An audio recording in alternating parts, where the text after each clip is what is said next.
We are now going to move to the most significant moment of this inauguration, the keynote address. We are deeply honored to have with us Professor Osman Bopearachi, Director of Research at the French National Center for Scientific Research, France. To formally introduce our distinguished keynote speaker, I now invite Dr. Varuna Datta Idirisinghe, Senior Lecturer in the Department of Classical Languages, Faculty of Arts, University of Peradeniya, to the podium.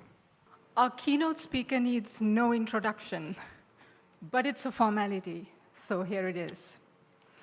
Professor Osman Bopearachi is corresponding member of the French Academy of Inscriptions and Belles-Lettres. He's also the Emeritus Director of Research of the French National Center for Scientific Research, Paris, France, and the former visiting professor and member of the doctoral school of the Paris Sorbonne University, also in Paris. In addition to being a professor of Central and South Asian art and archaeology at the University of California, Berkeley, in the US. Professor Bopearachi holds a bachelor's degree from the University of California in our country, and a Bachelor of Honors degree, a master's, an MPhil, and a doctoral degree from Paris 1 Sorbonne University, and a higher doctorate, habilitation, from Paris 4 Sorbonne University, again in Paris, France. His publications include 16 books, 156 articles, 6 exhibition catalogs, and 7 edited volumes. He is a principal collaborator on numerous audiovisual projects and museum and archaeological databases. He has read 115 papers at international colloquia, delivered 345 talks in 182 universities, museums, and associations all over the world, and has carried out archaeological missions in 30 countries, 30 different countries. The French Academy of Inscriptions and Belles-Lettres has honored 5 of his books with prestigious awards, including in his publication in 2015, the Distinguished George Perrault Medal for his 2015 publication, From Bactria to Taprobane, Selected Works of Osman Bopearachi, Volumes 1 and 2. In 2006, the French government honored his career achievements with the l'Ordre des Palmes Académiques, Order of Academic Palms, which is the highest distinction conferred by the French government. As the director of the French Sri Lankan Archaeological Mission, Professor Bopearachi launched joint projects with the Center for Buddhist Studies at the University of California, Berkeley, focusing on Sri Lanka's role in ancient maritime trade in the Indian Ocean. These projects include archaeological excavations using GIS mapping software to discover spatial and temporal patterns in the relationship between Buddhism and maritime trade, and also a study of how the stories of the life of the historical Buddha and his previous lives, Jatakas, found in the Pali texts, in Pali Buddhist texts, are illustrated in the Kandyan period murals in Sri Lanka. So with that, please welcome Professor Bopearachi.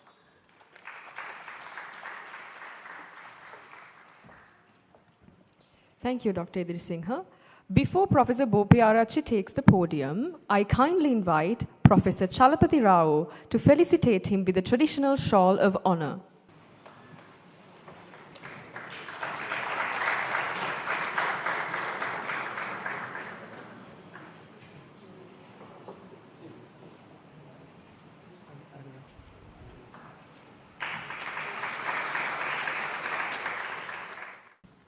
Good morning, everyone.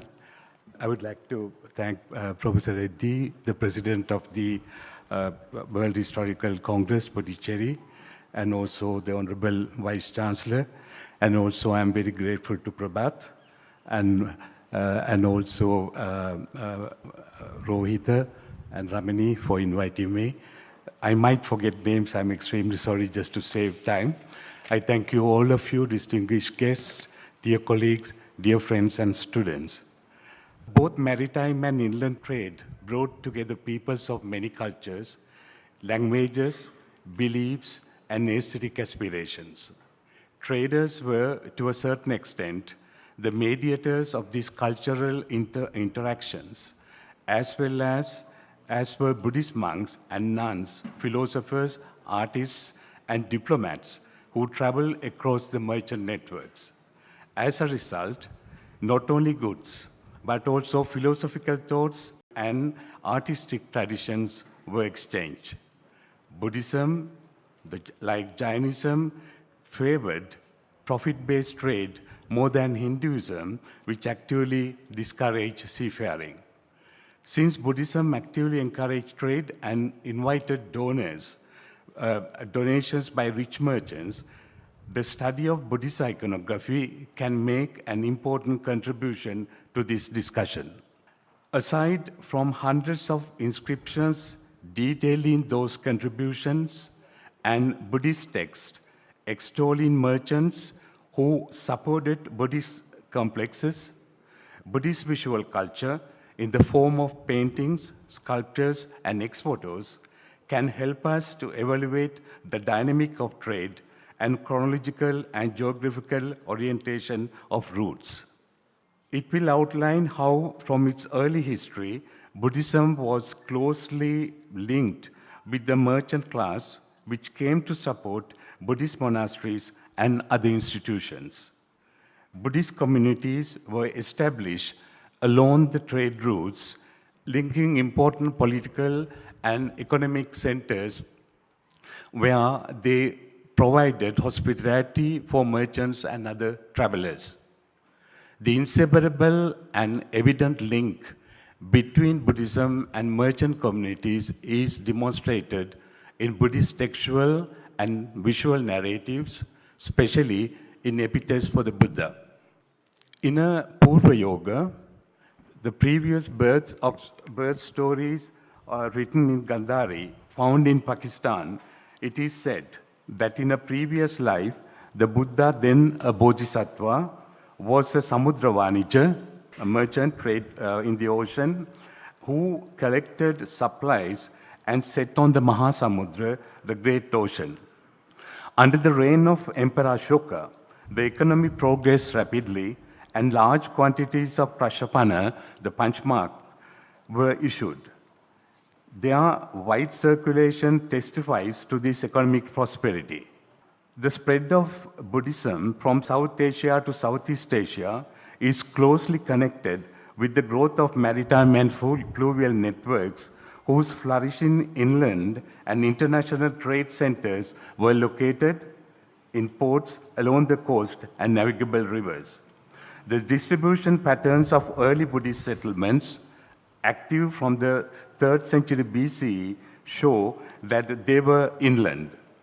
They were clustered around the major rivers flowing to the Indian Ocean. Investigations carried out by us at the estuaries and along the rivers in South India, especially in Tamil Nadu and Sri Lanka, have shown that in ancient times, large ships were anchored off the coast in close proximity to river mouths, which facilitated the shipment of trade commodities in inland markets.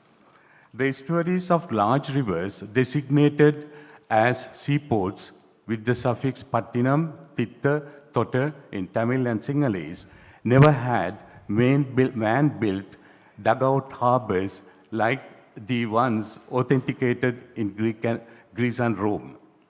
Other locations, the location of emporia along the rivers further facilitated transactions with interior regions. Fluvial transportation at that time was less dangerous and less expensive than the land routes. In northern Pakistan and northern Afghanistan, for example, all the Gandharan Buddhist sites were built along the upper Indus River and its tributaries like Kabul and Swat rivers. Similarly, the Buddhist complexes of North India, such as Mathura, Vaishali, Sarnath, Nalanda, and Bodh Gaya, were situated either in the vicinity of the Ganges or its tributaries, including Yamuna and Neranjana. Buddhist sites of Satavahana and Ikshvaku periods, such as Amaravati, Nagarjunakonda, Granthashala, and Jagpetya in Andhra Pradesh and Telangana, are located along the Krishna River. Sri Lanka's ancient capitals and Buddhist complexes were located inland but connected in ports on the coast.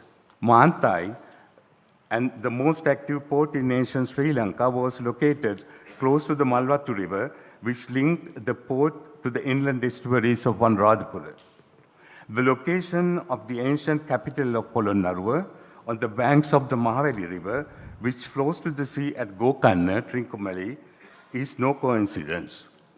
Polonnaruwa was built as a capital when the maritime trade networks connected Southeast Asia and China became active. In Pagan, in Myanmar, nearly 3,000 stupas and monasteries were built on the bank of the Irrawaddy River.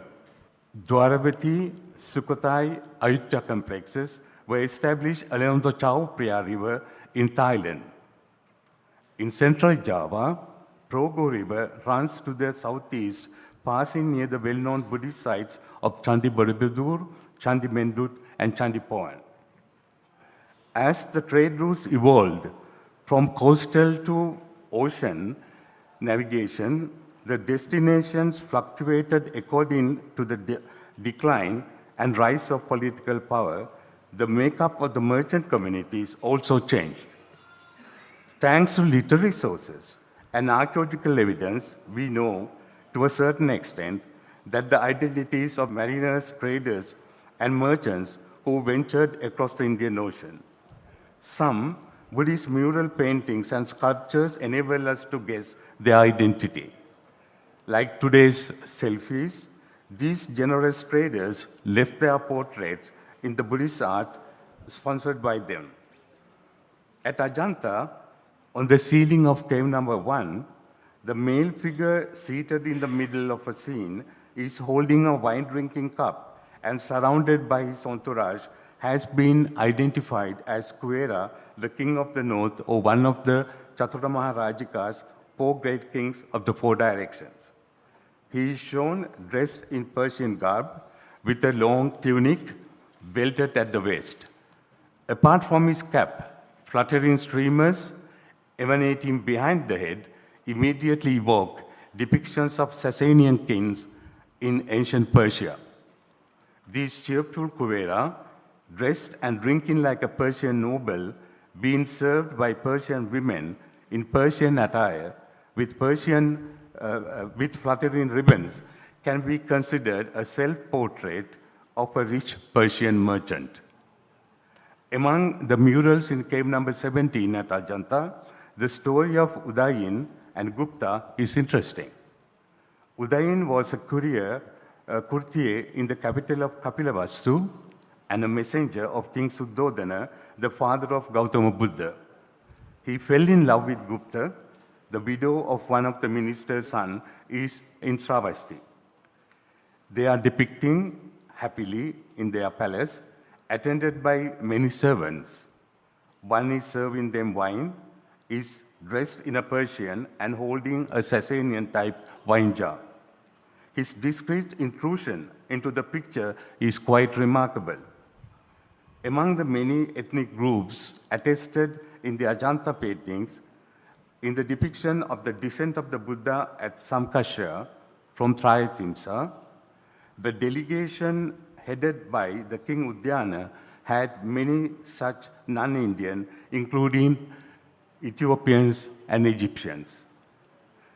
Sri Lanka played an active role in this international trade network in the Indian Ocean.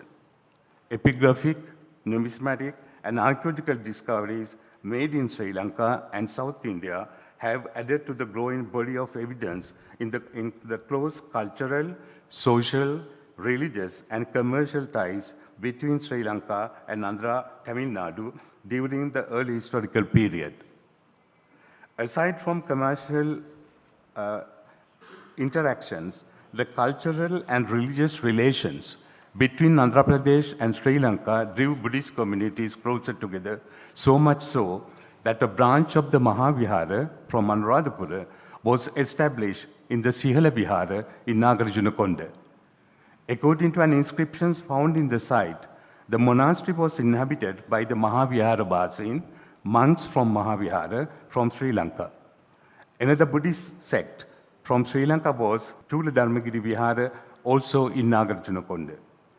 These networks between India and Sri Lanka, established by Buddhist communities, also became vectors for artistic exchange.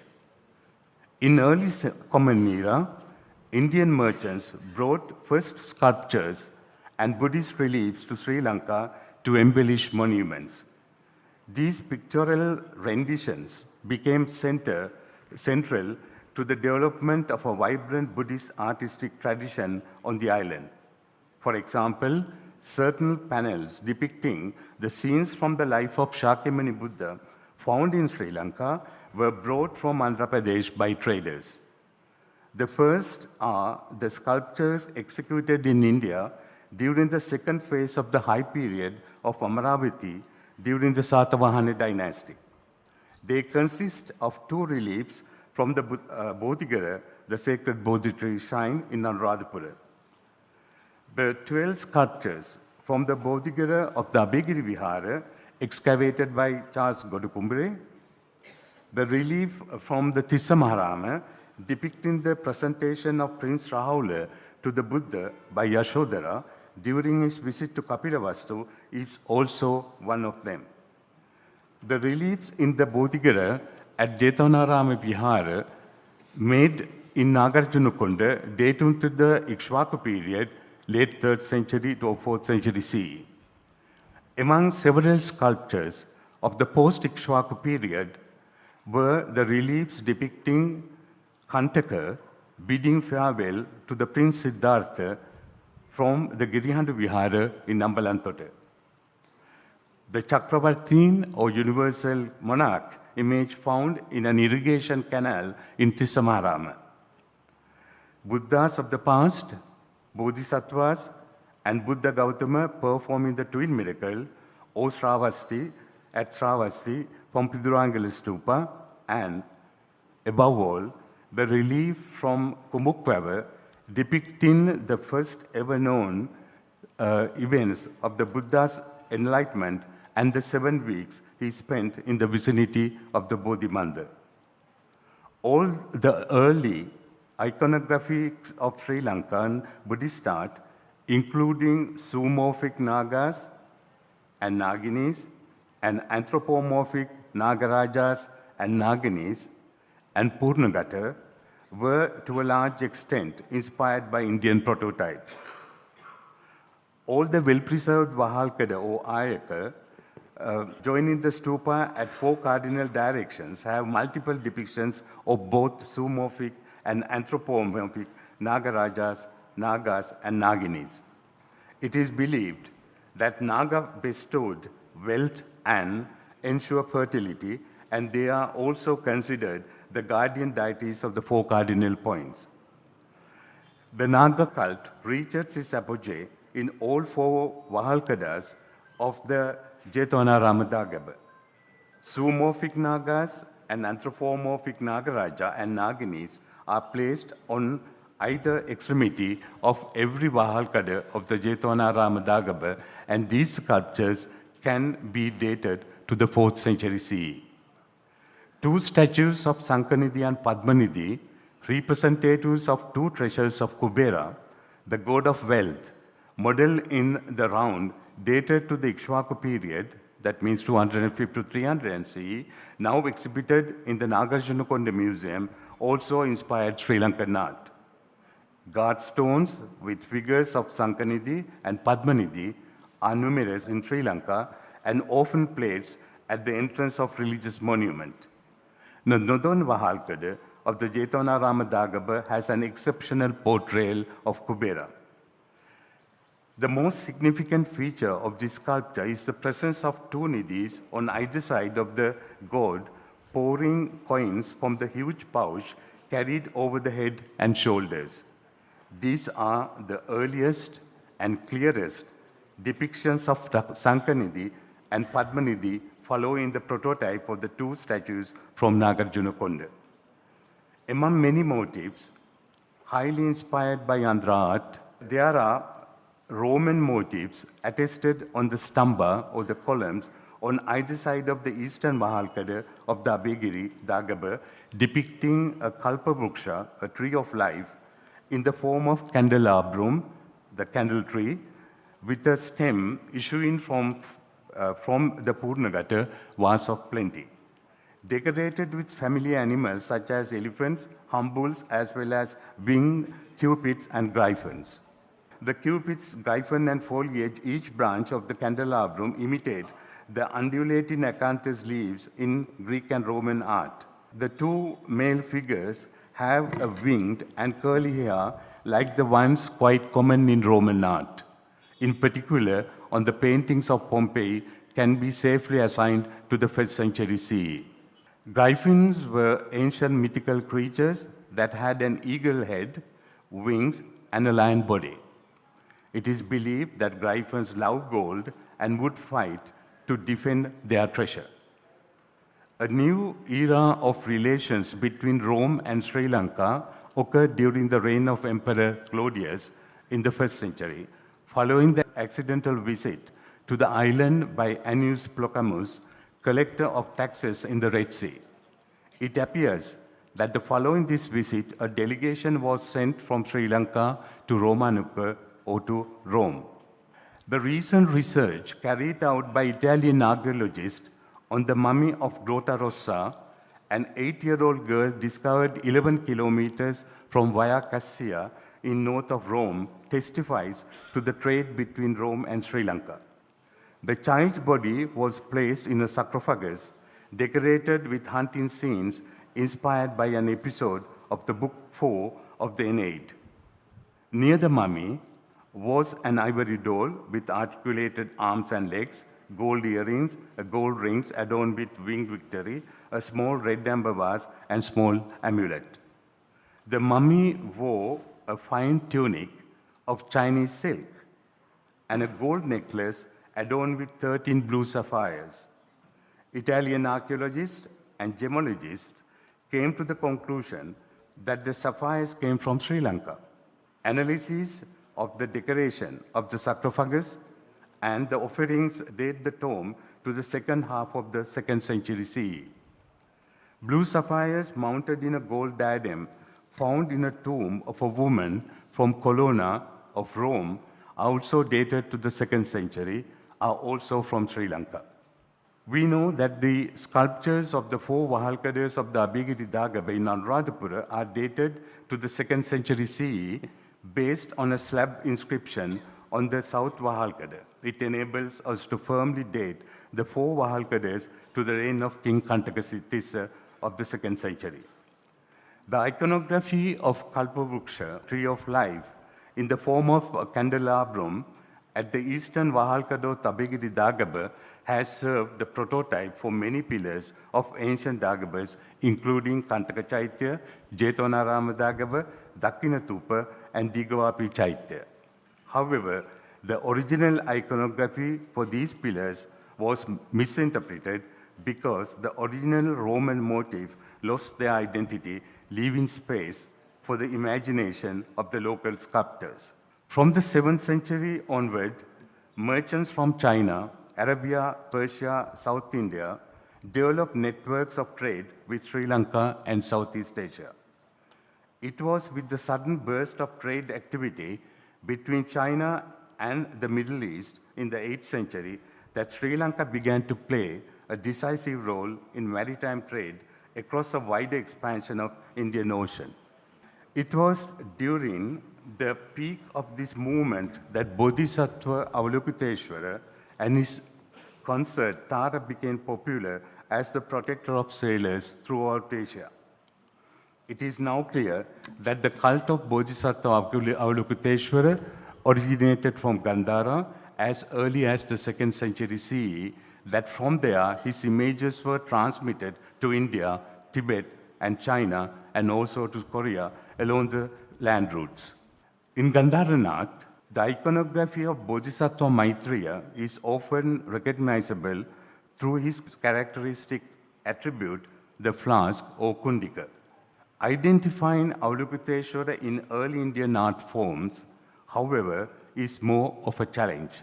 A sculpture depicting the Bodhisattva Padmapani Avalokiteshvara, dressed in a royal garb and wearing an elaborate turban featuring a meditating Amitabha Buddha, already published by us, is the first known undisputable image of Avalokiteshvara from Gandhara, which can be dated to the 2nd century CE.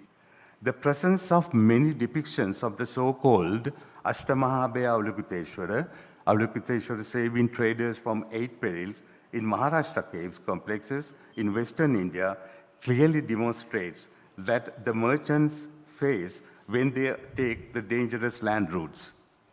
The sculptures depicting the Ashtamahabhaya Avalokiteshvara evoke mainly the dangers of land routes. Buddhist visual narratives sponsored by traders can thus be seen as appeals for the protection from the Blessed Ones to reach their home safely.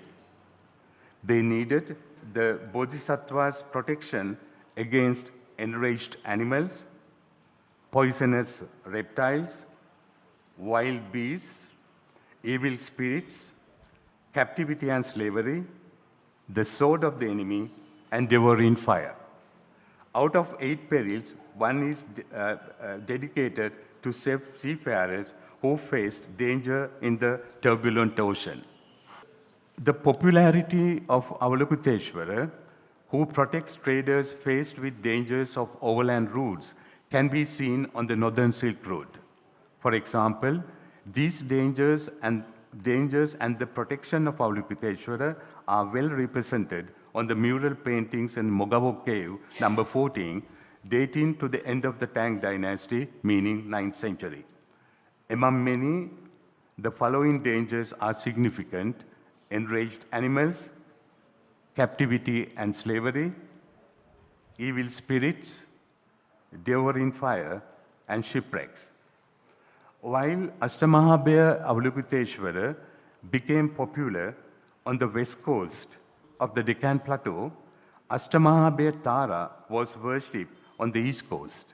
Among them, 2 reliefs found in Ratnagiri Mahayana complex in Odisha noteworthy. One is in the Archaeological Museum of Ratnagiri. The other is in the Bihar Museum in Patna. The presence of 5 Tathagatas or Dhani Buddhas, Akshobhya, Amitabha, Amoghasiddhi, Ratnasambhava, and Vairochana above the head of Tara is remarkable.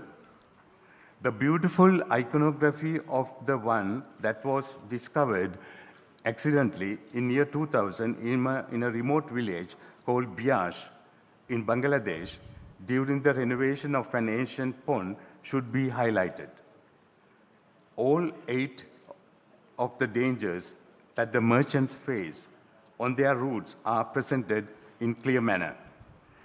It is in this context that we are enabled to understand the results from the Avalokiteshvara survey project launched in Sri Lanka by the French CNRS, Paris, and University of California, Berkeley, with the collaboration of the Department of Archaeology, University of Rajarata, Norwegian University of Sciences and Religious Studies, University of Calcutta, and Nalanda University, with the aim of studying relationship between Buddhism and maritime trade in Sri Lanka and beyond. Spatial and temporal patterns of location of Avalokiteshvara images shows that when the cult of Bodhisattva Avalokiteshvara as the patron and protector of mariners gained popularity in Sri Lanka, from the 7th century onward, his images were erected in sanctuaries built at the mouths of rivers or bays facing the sea or inland along the navigable rivers. an inscription containing 11 lines written in South Indian Grantha script dated to the 7th or 8th century, chiseled on a rock surface at Tiriyaya, refers to companies of merchants who endowed a Mahayana Buddhist shrine dedicated to Bodhisattva Avalokiteshvara. The exactitude of this reference to Avalokiteshvara was proven on the 6th of April 1983 when the Department of Archaeology undertook an excavation at the site. 31 statues of the Buddha Gautama, 11 of Bodhisattvas, 3 of Tara, a casket stupa top, and 4 Dhani Buddhas were found buried under the paving stone of a ruined Padhanagara. The statue of Vajradharma, with elaborate work Datamagutta, depicting the 5 Tathagatas, once again, the Akshobhya, Amitabha, Amoghasiddhi, Ratnasambhava, and Vairochana, was one of the important discoveries. Dressed like a bodhisattva, he holds a lotus to the left hand and opened the flower with the little finger of the right hand. This statue was probably imported from Bihar or Orissa in northern India. The sculpture of Vajradharma Lokeshwara, found in the Temple 4 of Ratnagiri in Odisha, is a good parallel. The seated Buddha in Vajrasana, showing the Bhumisparsha Mudra, or taking the earth as witness, found in Tiriyaya, is in Pallava style.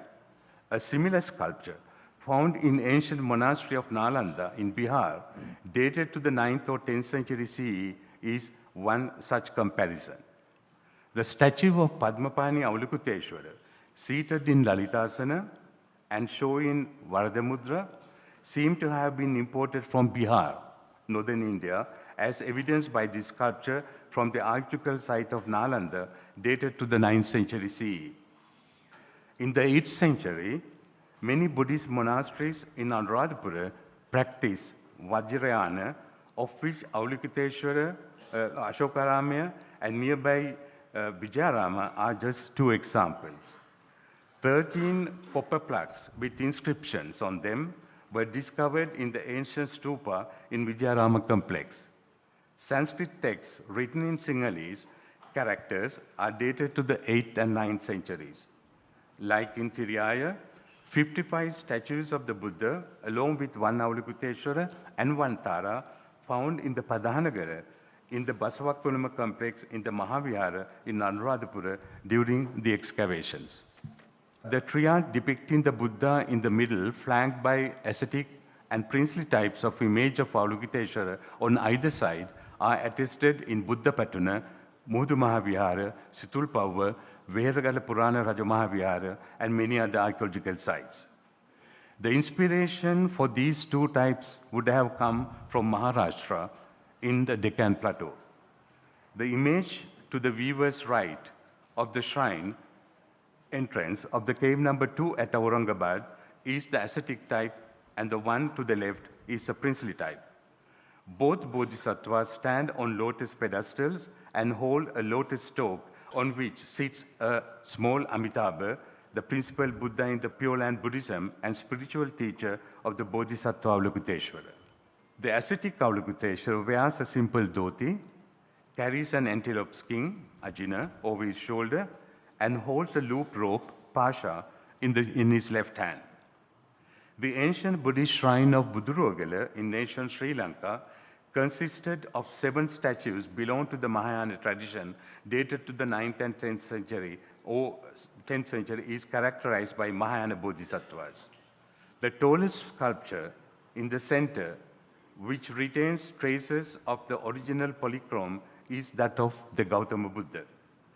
One holding the Vajra, or the thunderbolt, is Bodhisattva Vajrapani.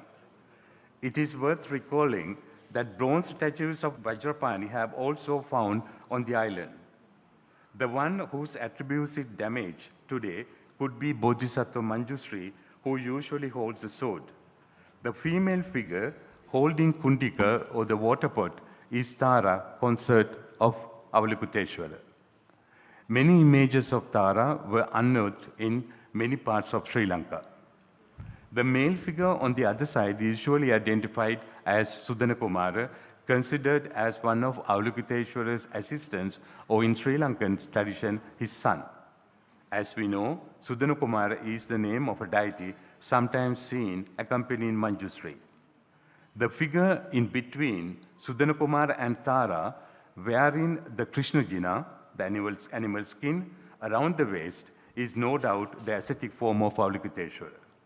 The image of Amitabha depicted in the headdress. The central figure on the opposite triad, adorned with clothes and jewels, the princely Avalokiteshvara. It is impossible to discuss all the Mahayana sites documented by us where statues of Avalokiteshvara have been attested. We have documented for the first time in this island 123 sites where images of Avalokiteshvara were found. During our research, we identified the archaeological site of the 28-mile post in Polonnaruwa as a Mahayana complex by observing the Avalokiteshvara heads scattered across the surface that you can see. A year later, the excavations conducted by the Department of Archaeology unearthed two types of Bodhisattva Avalokiteshvara sculptures and a Buddha image. The gilded bronze sculpture of Tara, now in the British Museum, was presumably found in northeast Sri Lanka between Trincomalee and Batticaloa.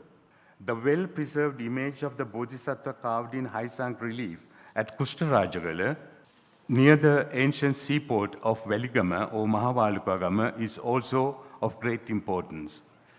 There are depictions of 4 out of 5 Dahani Buddhas in the head. The accidental discovery made in Sri Sangabodhi Vihara at Veheragala in Anuradhapura district in 1968 brought to light one of the most beautiful sculptures of Avalokiteshvara, along with 2 statues of Buddha, many other ritual items. The most important discovery of our project was an inscription of the Vajradhatu Mandala, which underscores the presence and the practice of Tantric Vajrayana in Sri Lankan capital of Anuradhapura from the 8th to the 10th centuries. The stone inscription that my student Kelly Powell identified as representing the portion of Sarva Tathagata Sattva Sampraya's Vajradhatu Mandala was discovered on November 10th in 2010 when the conservation work was being carried out in the south portion of the dome of the Abhigiri Stupa. It was found in a niche mainly explicitly for this purpose of housing it, indicating the purposeful ritual placement of the object. Apart from this, 2 other inscriptions identified by Reverend Chandavimala Thero in 2007 were found in the Dharani Gruha to the southeast of the stupa that he dated to the 9th century. Iconographic analysis of the bronze Avalokiteshvara statue from Anuradhapura, found accidentally in the Malwatu Oya or Malwatu River, allows us to say that it presents characteristics of 2 types of Avalokiteshvara found on the island, namely the yogi and ascetic and princely or Bijaval type. Avalokiteshvara stands on a base performing Vitarka Mudra with the right hand and Kataka Hasta with the left. A flayed tiger skin with pendant forelegs is worn over the dhoti. An important feature of the tiger skin is the prominent display of the tiger face on the right thigh.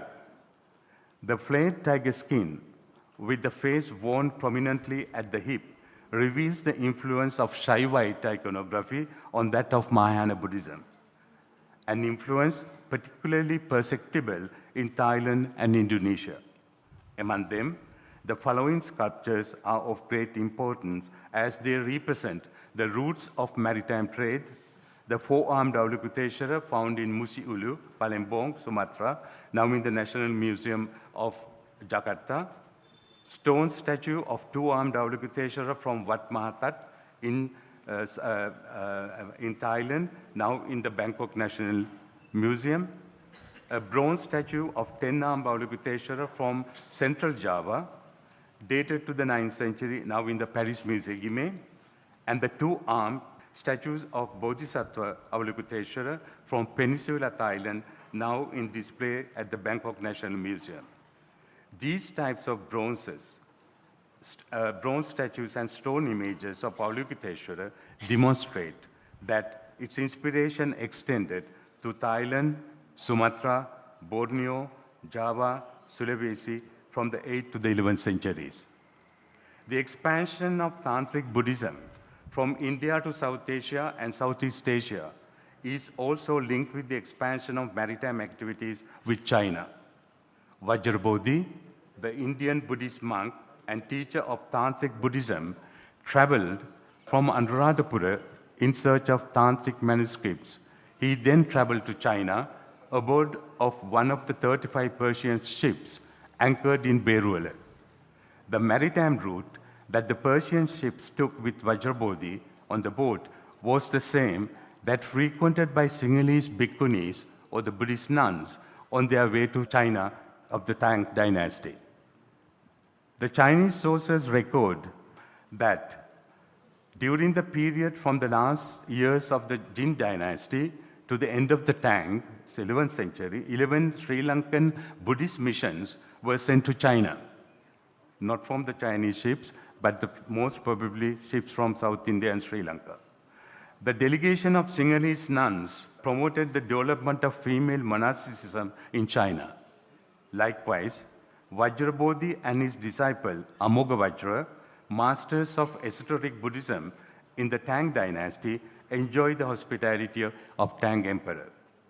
The bronze statues of Avalokiteshvara found in Anuradhapura is not only unique in style and iconography, but also is an invaluable testimony to the religious exchanges between Sri Lanka and South Asia and were facilitated by flourishing maritime networks.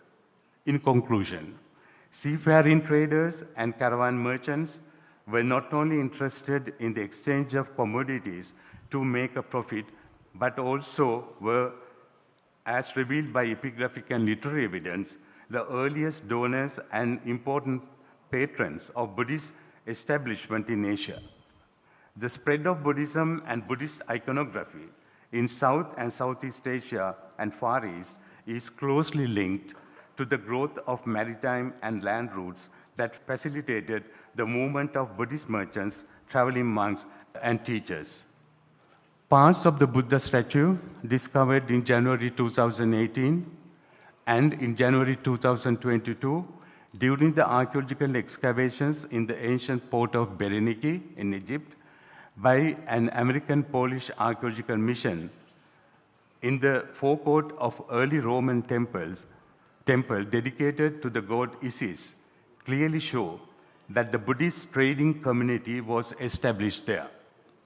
These sculptures, dated to the 2nd or 3rd century CE, represent the westerly expansion of Buddhism in the ancient world. I hope that this brief overview of the spread of Buddhism in South and Southeast Asia and Far East, as revealed by textual accounts, archaeological discoveries, and above all, the spread of iconography has shown how the images and symbols associated with them can be seen as visual manifestation of social, commercial, and religious networks leading to multiculturalism and cross-fertilization. I thank you very much for your attention.